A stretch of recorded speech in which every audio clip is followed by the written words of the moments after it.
10년 만에 중국을 덮친 최악의 황사가 오늘 새벽부터 바람을 타고 계속해서 한반도로 유입되고 있습니다.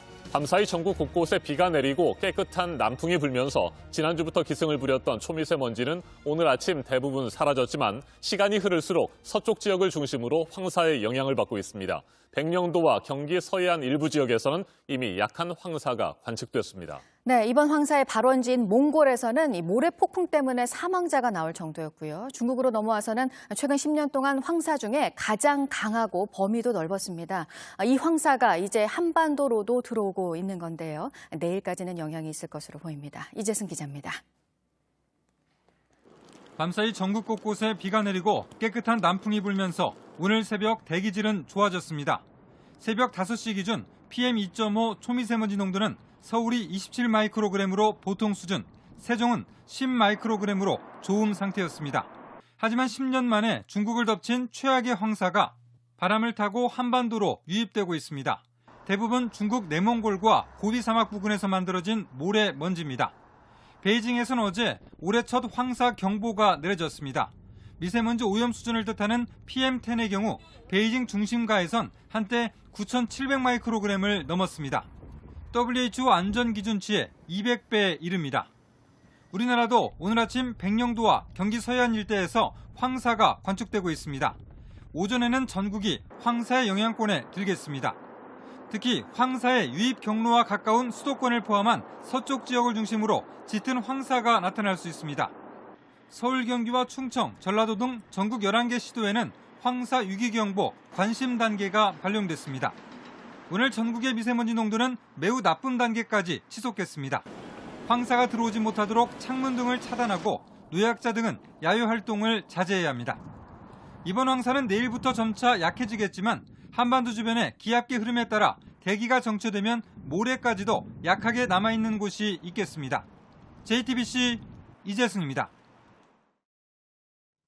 이번 황사의 발원지 몽골의 상황은 더욱 심각합니다. 굵은 모래 입자가 하늘을 온통 빨갛게 뒤덮었습니다. 지난 주말부터 이어진 모래 폭풍에 휩쓸려 한때 수백 명이 실종됐고 9명은 목숨을 잃었습니다. 윤세민아 기자입니다. 마을 전체에 불이 붙은 듯 주변이 붉은 연기로 가득 찼습니다. 큰 불이 난 화재 현장 한가운데 들어와 있는 듯합니다. 지난 14일 오후 몽골 중부에 위치한 둔두고비 지역의 모습입니다. 굵은 모래 입자가 대기를 가득 메우면서 주변이 온통 빨갛게 물들었습니다. 비슷한 시각 다른 지역에선 검은 모래 폭풍이 빠른 속도로 낮은 건물들을 집어삼킵니다. 밝은 빛을 뿜고 있던 전광판이 순식간에 모래 속에 파묻혔고 폭풍이 덮치고 간 자리는 한밤중이 된 듯 깜깜합니다. 위성에서 찍은 영상에도 몽골 내륙을 휩쓸고 지나가는 노란 모래 폭풍띠가 선명하게 포착됐습니다. 인명피해도 컸습니다. 둔두고비 지역에서만 사망자 8명을 포함해 몽골 전역에서 모두 9명이 모래 폭풍에 휩쓸려 숨졌습니다. 현지 언론은 5살 어린이도 포함돼 있다고 전했습니다. 몽골 전역에서 한때 580건이 넘는 실종 신고가 접수됐는데 12명이 현재까지도 발견되지 않았습니다. 지난 12일 밤부터 몽골 서부와 중부, 남부 등 전역에서 본 초속 20m의 강한 모래폭풍에 휩쓸린 사람들입니다. 일부 지역에선 기차가 탈선할 정도인 초당 34m의 강한 태풍급 모래바람이 불었습니다. 전봇대가 쓰러지고 유목민들의 전통가옥이 파손되는 등 피해는 계속 늘고 있습니다. JTBC 윤세민입니다. 영화 미나리가 아카데미 작품상과 감독상, 각본상, 음악상 등 6개 부문 후보에 올랐습니다. 비전형적인 할머니의 역할을 멋지게 연기했다는 호평을 받아온 배우 윤여정 씨는 한국 배우 최초로 여우조연상 후보로 지명됐습니다. 한국 영화 102년 역사에서 첫 번째 아카데미 연기상 후보가 됐습니다. 아빠 역할을 맡았던 스티븐 연은 아시아계 미국인 최초로 나무주연상을 바라보게 됐습니다. 다음 달 25일에 발표될 아카데미 최종 결과와는 별개로 한국적인 정서로 미국 이민 가족의 보편적인 모습을 그려낸 영화 미나리의 성취가 무엇보다 기쁘고 자랑스러운 아침입니다. 강보들 기자가 보도합니다. 미나리는 원더풀이란다. 유난스레 돌보지 않아도 어디서든 잘 자라는 미나리를 칭찬하는 영화 속 대사입니다. 오늘은 영화에 대한 찬사로 들어도 좋을 말입니다. 영화 미나리가 제93회 아카데미 6개 부문 후보에 이름을 올렸습니다. 최고 영예인 작품상 부문에서는 노매드랜드, 맹크 등 8개 작품과 겨루게 됐습니다. 할머니 같은 게 뭔데? 할머니 같지 않은 행동과 말투로 자식과 손주를 향한 모든 할머니의 마음을 그려낸 배우 윤여정 씨는 한국인 최초로 조연상 후보에 올랐습니다. 오빠는 빅 가든 하나 만들 거야. 고향의 방식으로 타지에서 희망을 일구려고 애쓰는 이민 가장을 연기한 스티븐 연도 아시아계 미국인 최초로 주연상 후보가 됐습니다. 잠결에 지명 소식을 들었다는 스티븐 연은 뉴욕타임즈와의 인터뷰에서 미나리를 만드는 과정은 모두가 마음을 쏟아부은 협업이었다며 함께 주목받았으면 좋겠다고 전했습니다. 미나리는 이 밖에도 감독상과 각본상, 음악상 부문에서도 후보에 올랐습니다. 유색 인종이 연기상 후보의 절반가량을 차지하고 최초로 여성 2명이 함께 감독상 후보에 오르는 등 기존과는 다른 모습을 보여준 아카데미 시상식은 다음 달 25일 열립니다. JTBC 강버들입니다. 독일과 프랑스, 이탈리아도 아스트라제네카 백신 접종을 잠시 중단하기로 했습니다. 안전성에 대한 유럽의약품청의 추가 조사 결과 발표를 기다려보겠다는 겁니다. 아스트라제네카 백신 접종에 대해 이처럼 신중한 태도를 보이는 국가들이 유럽을 중심으로 꾸준히 늘고 있는 가운데 세계보건기구 WHO는 각국에 아스트라제네카 백신 접종을 계속해서 권고한다고 밝혔습니다. 문재인 대통령은 오는 23일 아스트라제네카 백신을 공개 접종할 예정입니다. 김나한 기자입니다. 독일과 프랑스, 이탈리아가 예방 차원에서 아스트라제네카 백신 접종을 일시 중단하기로 했습니다. 앞서 덴마크와 노르웨이, 네덜란드 등도 아스트라제네카 백신 물량의 일부 접종을 미뤘습니다. 이 백신 접종 이후 뇌혈전이 발생했다는 사례 보고가 잇따르면서입니다. Die Entscheidung heute ist eine reine Vorsichtsmaßnahme. AstraZeneca wird in vielen Ländern auf der Welt millionenfach verimpft.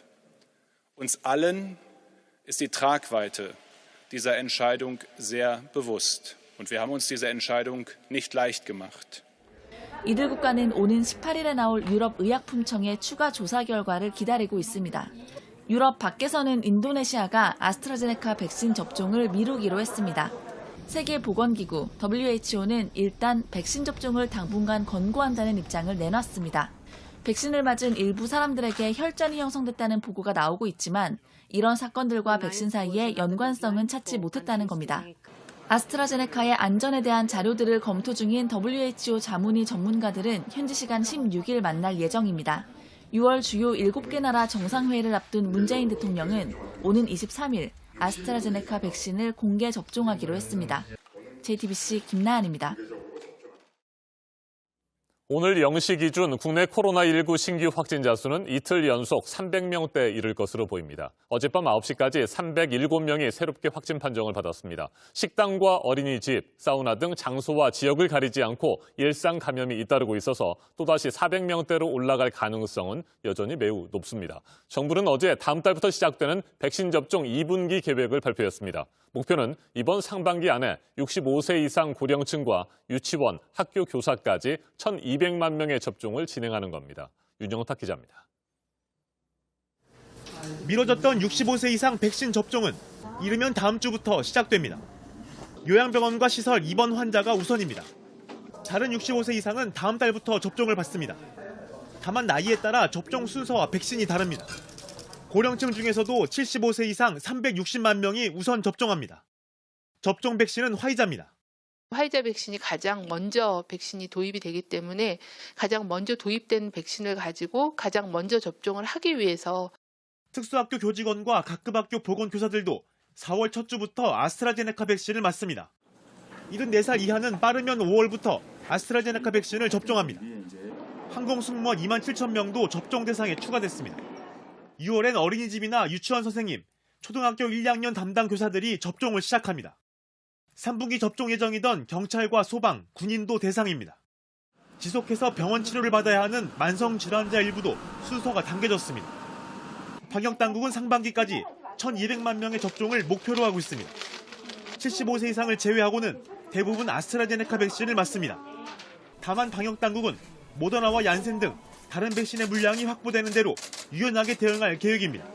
대상자에 대해서도 해당 백신이 변경될 여지가 있는 상황이고 또 접종 시기에 대해서도 세부적인 조정을 할 수 있어서 방역 당국은 원활한 접종을 위해 7월까지 전국 254곳에 예방접종센터를 설치합니다. 또 질병관리청 콜센터 1339를 통한 예약 접수도 진행할 예정입니다. JTBC 윤영탁입니다.